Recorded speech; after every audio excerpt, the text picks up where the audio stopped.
নমস্কাৰ সকলোকে স্বাগতম জনাইছোঁ কোৱালিটি এডুকেশ্যন নামৰ চেনেলটোলৈ। আগৰ ভিডিঅ'কেইটাত আমি কাৰ্বন আৰু তাৰ যৌগ পাঠ্যৰ কিছু অংশ আলোচনা কৰিছিলোঁ। যদিহে আপোনালোকে সেই ভিডিঅ'বোৰ চোৱা নাই, ডেছক্ৰিপশ্যনত তাৰ লিংকবোৰ দিয়া হৈছে। সেই লিংকবোৰত গৈ ভিডিঅ'বোৰ চাব পাৰিব। আহকচোন আমি আজিৰ ভিডিঅ'টোলৈকে আগবাঢ়ি যাওঁ। আজিৰ ভিডিঅ'টোত আমি কাৰ্বনৰ পৰমাণুৰ লগত যুজিত হৈ থকা কিছুমান বিষম পৰমাণু আৰু সেই বিষম পৰমাণুবোৰৰ লগত যেতিয়া দুই বা ততোধিক পৰমাণু লগ লাগি থাকিব তেতিয়া যিবিলাক কাৰ্যকৰী মূলক গঠন কৰিব আৰু সেই কাৰ্যকৰী মূলকবিলাকৰ প্ৰপাৰ্টিজ বা বৈশিষ্ট্যপূৰ্ণ ধৰ্ম আৰু লগতে সমগণীয় শ্ৰেণী homologous series এই আটাইবোৰ বিষয়ে চমুকৈ আভাস দিবলৈ যত্ন কৰিম। এতিয়া কথা হ'ল কাৰ্বন হৈছে এটা ফ্ৰেণ্ডলি এলিমেণ্ট, অৰ্থাৎ কাৰ্বন বৰ বন্ধুসুলভ প্ৰকৃতিৰ মৌল। এতিয়ালৈকে আমি কাৰ্বন আৰু হাইড্ৰজেন যৌগৰ বিষয়ে কিছু কথা আলোচনা কৰিছোঁ, কিন্তু আন কিছুমান মৌল যেনে হেলোজেন, নাইট্ৰজেন, ছালফাৰ আদিৰ লগতো কাৰ্বন পৰমাণুটো বান্ধনীযুক্ত হ'ব পাৰে। এতিয়া এই হাইড্ৰকাৰ্বন শৃংখলত এক বা ততোধিক হাইড্ৰজেন পৰমাণু এই মৌলবিলাকৰ দ্বাৰা, অৰ্থাৎ যিবিলাক মৌলৰ নাম ক'লোঁ, হেলোজেনৰ ভিতৰত পৰিব আমাৰ ফ্লুৰিন, ক্লৰিন, ব্ৰমিন, আয়ডিন আৰু এটা এষ্টেটাইন বুলি আছে এইটি।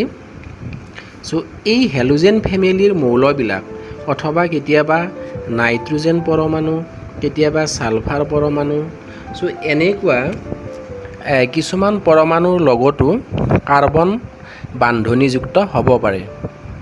একেডাল হাইড্ৰকাৰ্বন শৃংখলত এক বা ততোধিক হাইড্ৰজেন পৰমাণু এনেকুৱা এই মৌলৰ পৰমাণুবোৰৰ দ্বাৰা প্ৰতিস্থাপিত কৰিব পাৰি। ইয়াৰ ফলতো কাৰ্বন পৰমাণুটোৰ যোজ্যতা সদায় 4 হৈয়ে থাকে। এতিয়া এই যিবিলাক পৰমাণু ফ্লুৰিন, ক্লৰিন, ব্ৰমিন অৰ্থাৎ হেলোজেন ফেমিলিৰ পৰমাণুই হওক অথবা নাইট্ৰজেন, ছালফাৰ এই মৌলৰ পৰমাণুবিলাকে হওক, এই পৰমাণুবিলাকৰ লগত কাৰ্বন বান্ধনীযুক্ত হৈ যিবিলাক যৌগ গঠন কৰিব, এইবিলাক যৌগত হাইড্ৰজেনৰ দ্বাৰা প্ৰতিস্থাপিত কৰা যিবিলাক পৰমাণু থাকিব, অৰ্থাৎ কাৰ্বন আৰু হাইড্ৰজেনৰ শৃংখলবিলাকত যেতিয়া এই পৰমাণুবিলাক থাকিব, আমি ধৰক এটা হাইড্ৰকাৰ্বনৰ নাম কৈছোঁ ইথেন, যাৰ ফৰ্মুলা C2H6। এতিয়া এই C2H6 যিটো হাইড্ৰকাৰ্বন যৌগ, এই হাইড্ৰকাৰ্বন যৌগটোত ছাপ'জ এই হাইড্ৰজেন পৰমাণুটো আন মৌলৰ এটা পৰমাণু ব্ৰমিনৰ দ্বাৰা প্ৰতিস্থাপিত হৈছে, তেতিয়া এই যৌগটোৰ নাম হ'ব, এনে আমাৰ C2H6 এই যৌগটো আছিলে ইথেন। এতিয়া এই ইথেন যৌগটোত কাৰ্বনৰ লগত যুজিত হৈ থকা হাইড্ৰজেন পৰমাণুটো ব্ৰমিন অৰ্থাৎ আন মৌলৰ এটা পৰমাণু ব্ৰমিনৰ দ্বাৰা প্ৰতিস্থাপিত হৈছে আৰু তেতিয়া এই যৌগটোৰ নাম হ'ব ব্ৰমো ইথেন।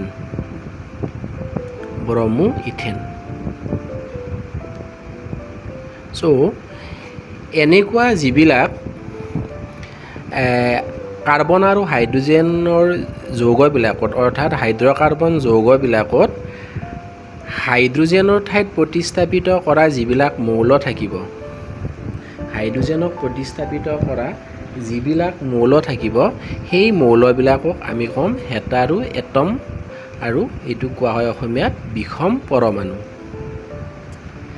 অৰ্থাৎ হাইড্ৰকাৰ্বন যৌগবিলাকত হাইড্ৰজেনক প্ৰতিস্থাপিত কৰা আন মৌলৰ পৰমাণুবোৰক বিষম পৰমাণু বুলি কোৱা হয়। আৰু সেই বিষম পৰমাণুবোৰ হয়তো হেলোজেন ফেমিলিৰ যিকোনো পৰমাণু হ'ব পাৰে, নাইবা নাইট্ৰজেন, ছালফাৰৰ নিচিনাও পৰমাণু হ'ব পাৰে। এতিয়া এই বিষম পৰমাণুবিলাক কেতিয়াবা অকলে থাকিব আৰু কিছু কিছু ক্ষেত্ৰত দুই বা ততোধিক বিষম পৰমাণু একেলগে লগ লাগি থাকিব আৰু একেলগে লগ লাগি থাকি সিহঁতে কি কৰিব, একোটা থোপ বা গ্ৰুপৰ সৃষ্টি কৰিব আৰু সেই থোপৰ বা গ্ৰুপৰ উপস্থিতিয়ে সেই যৌগবিলাকৰ এটা বৈশিষ্ট্যপূৰ্ণ ধৰ্ম নিৰ্ধাৰণ কৰিব। গতিকে এনেকুৱা বিষম পৰমাণুবিলাক যেতিয়া লগ লাগি থাকিব, অক্সিজেন আৰু হাইড্ৰজেন এই দুয়োটা বিষম পৰমাণু যেতিয়া একেলগে থাকিব, তেতিয়া OH এইটো এটা বিষম পৰমাণুৰ থোপ সৃষ্টি হ'ব আৰু এই বিষম পৰমাণুৰ যিটো থোপ OH, এই থোপটো থকাৰ বাবে অৰ্থাৎ যিবিলাক যৌগত এই OH নামৰ বিষম পৰমাণুৰ থোপটো থাকিব, সেই আটাইবিলাক যৌগই এটা কমন প্ৰপাৰ্টি অৰ্থাৎ বৈশিষ্ট্যপূৰ্ণ এটা ধৰ্ম নিদৰ্শন কৰিব আৰু এনেকুৱা বিষম পৰমাণুৰ যিটো থোপ দুই বা ততোধিক, কেতিয়াবা দুটাতকৈ বেছি বিষম পৰমাণু লগ লাগিব পাৰে, কাৰ্বন, হাইড্ৰজেন আৰু অক্সিজেন CHO।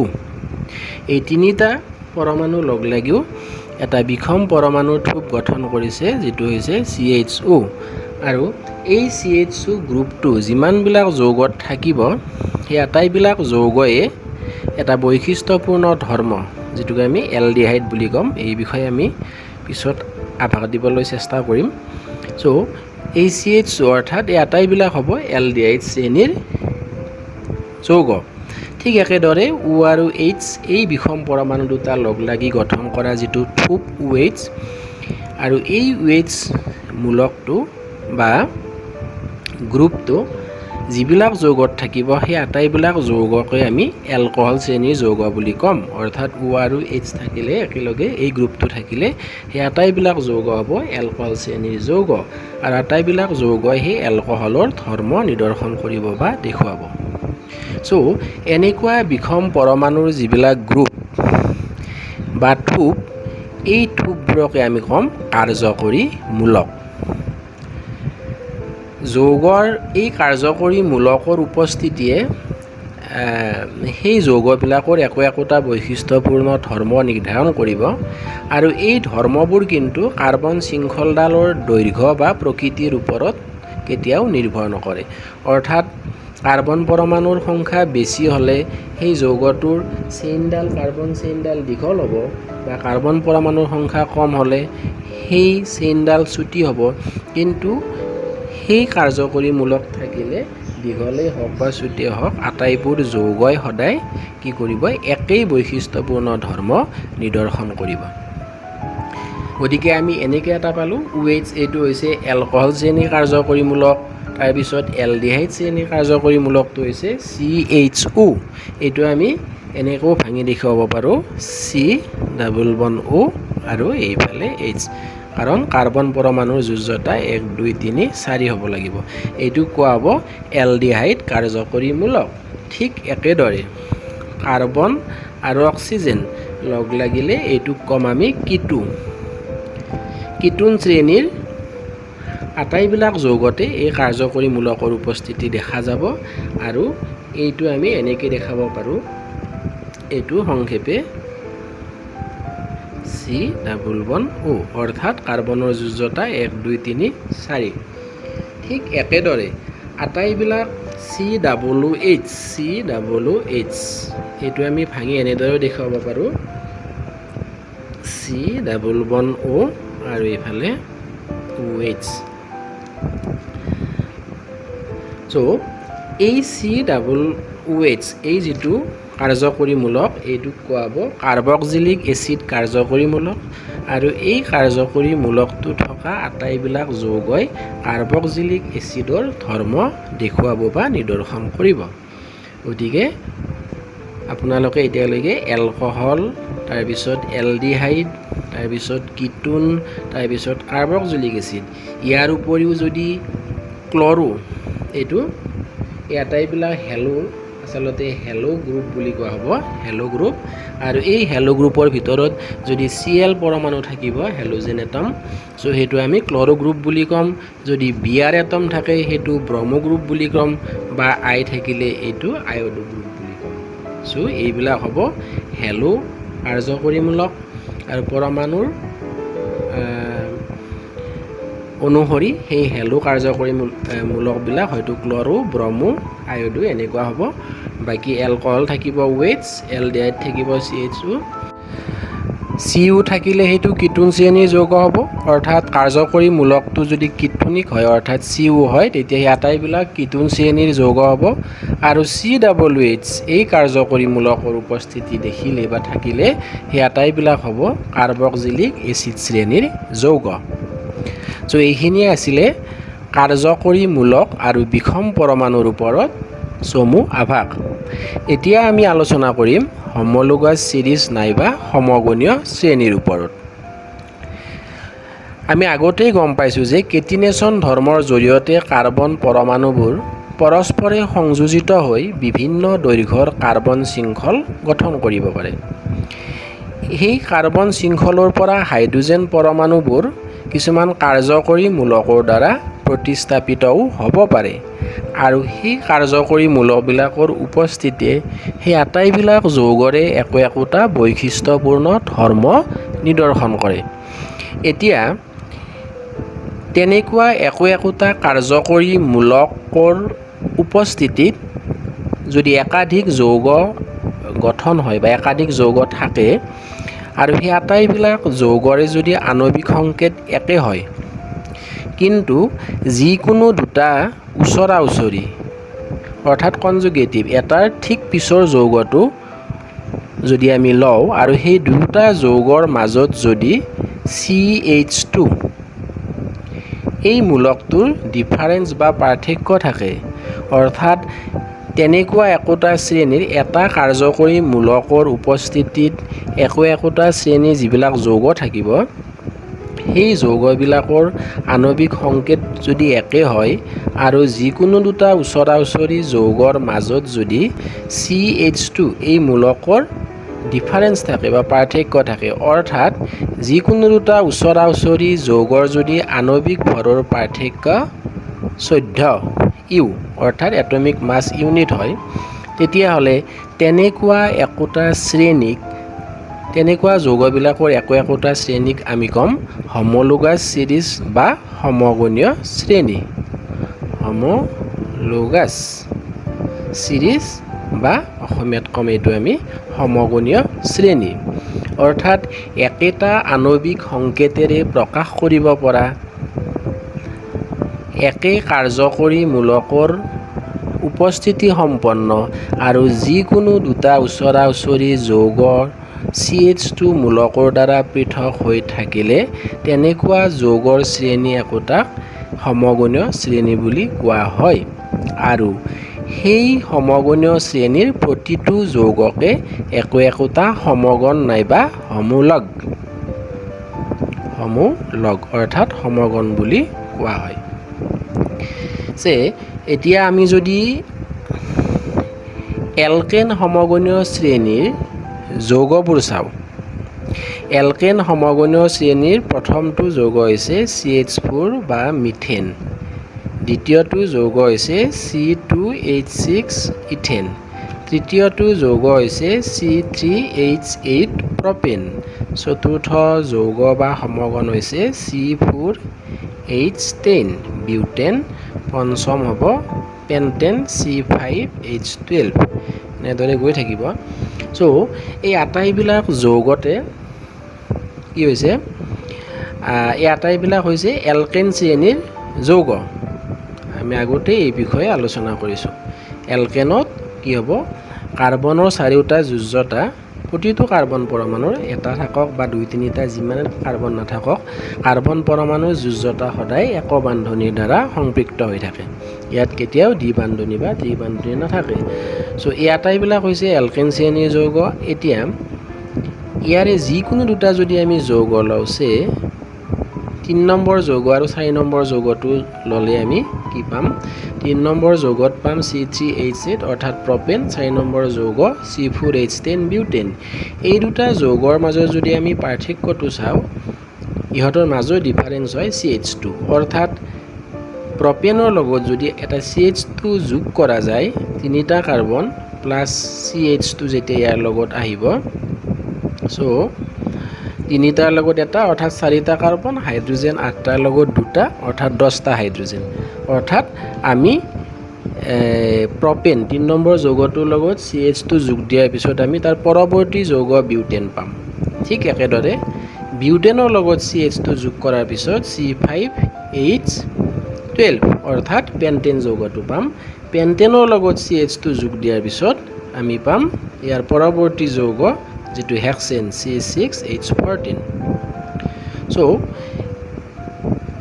এইটো হ'ব এটা কি সমগণীয় শ্ৰেণী আৰু এই সমগণীয় শ্ৰেণীটোৰ নাম হ'ব এলকেন সমগণীয় শ্ৰেণী আৰু এইবিলাক মিথেনটো হ'ব প্ৰথম সমগণী আৰু ইথেনটো হ'ব দ্বিতীয় সমগণ এনেদৰে গৈ থাকিব প্ৰপেন তৃতীয় সমগণ গতিকে এনেদৰে আমি সমগণীয় শ্ৰেণীবিলাক উলিয়াব পাৰোঁ চিনাক্তকৰণ কৰি ঠিক একেদৰে যদি আমি মিথানল এতিয়া OH কাৰ্যকৰীমূলকৰ উপস্থিতিত যদি চাম CH3OH এইটো হ'ব মিথানল যেহেতু OH আছে ইয়াতে এলকহল কাৰ্যকৰীমূলকৰ উপস্থিতি আছে সো অল আহিব ইয়াতে আৰু কাৰ্বন এটা থকাৰ বাবে মিথ শব্দটো আহিব সো এলকেনৰ লগত OH আহিছে সো মিথেন ঠিক একেদৰে C2H5OH এইটো হ'ব ইথানল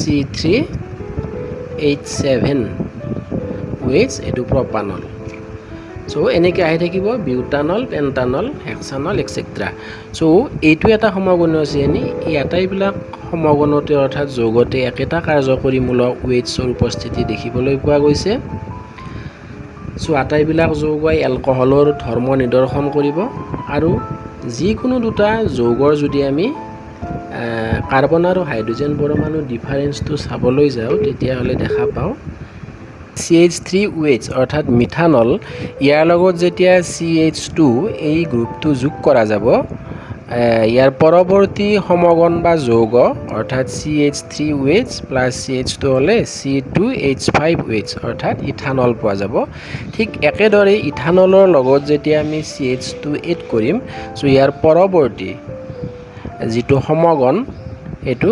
C3H7OH অৰ্থাৎ প্ৰপানল পোৱা যাব গতিকে এইটো হ'ব এটা এলকহল শ্ৰেণীৰ সমগণীয় শ্ৰেণী এলকহল সমগণীয় শ্ৰেণী গতিকে এনেদৰে আমি সমগণীয় শ্ৰেণী পালোঁ আৰু ইয়াৰে সমগণবিলাক চিনাক্ত কৰি উলিয়াব পাৰিলোঁ এতিয়া যদি আমি আণবিক ভৰৰ পাৰ্থক্য চাওঁ যিকোনো এটা সমগণীয় শ্ৰেণীৰ যিকোনো দুটা ওচৰা-ওচৰি যৌগৰ যদি আণবিক ভৰৰ পাৰ্থক্য আমি উলিয়াবলগীয়া হয় তেতিয়া আমি গম পাওঁ যে যিকোনো এটা সমগণীয় শ্ৰেণীৰে ওচৰা-ওচৰি সমগণ দুটাৰ যেটো ডিফাৰেন্স কাৰ্বন আৰু হাইড্ৰোজেন পৰমাণুৰ সেই ডিফাৰেন্সটো হ'ল CH2 সো এতিয়া আণবিক ভৰ চাবলৈ গ'লে কাৰ্বনৰ 12U প্লাছ অৰ্থাৎ 12 AMO এটমিক মাছ ইউনিট প্লাছ দুটা হাইড্ৰোজেনৰ 2 into 1 is equal to 2U বা এটমিক মাছ ইউনিট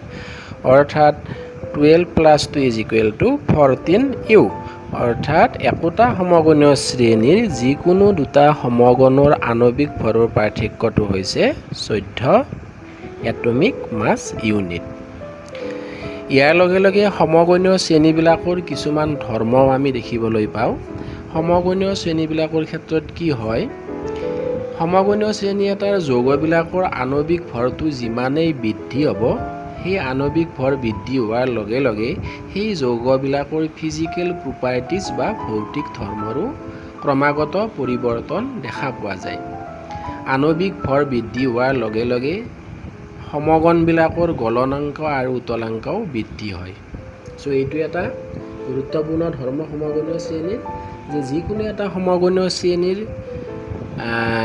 যেতিয়া যৌগবিলাকৰ আণবিক ভৰ ক্ৰমান্বয়ে বৃদ্ধি হৈ থাকিব অৰ্থাৎ কাৰ্বন পৰমাণু আৰু হাইড্ৰোজেন পৰমাণুৰ সংখ্যা যিমানেই বেছি হৈ থাকিব সেই যৌগবিলাক গলাবলৈ বা উতলাবলৈ আমাক বেছি টেম্পাৰেচাৰ বা উষ্ণতাৰ দৰকাৰ হ'ব সো আণৱিক ভৰ বৃদ্ধিৰ লগে লগে সমগণীয় শ্ৰেণীৰ যৌগবোৰৰ গলনাংক আৰু উতলাংকও বৃদ্ধি পাব।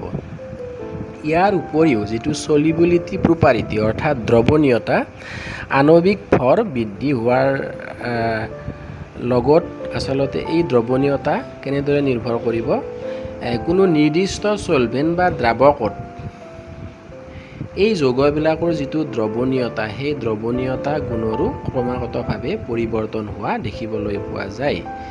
কেৱল একেটা কাৰ্যকৰী মূলকৰ উপস্থিতিৰ বাবে সেই একোটা সমগণীয় শ্ৰেণীৰ আটাইবিলাক সমগণৰে ৰাসায়নিক ধৰ্ম অৰ্থাৎ কেমিকেল প্ৰপাৰ্টিজবিলাক প্ৰায় একে হোৱা পৰিলক্ষিত হয়।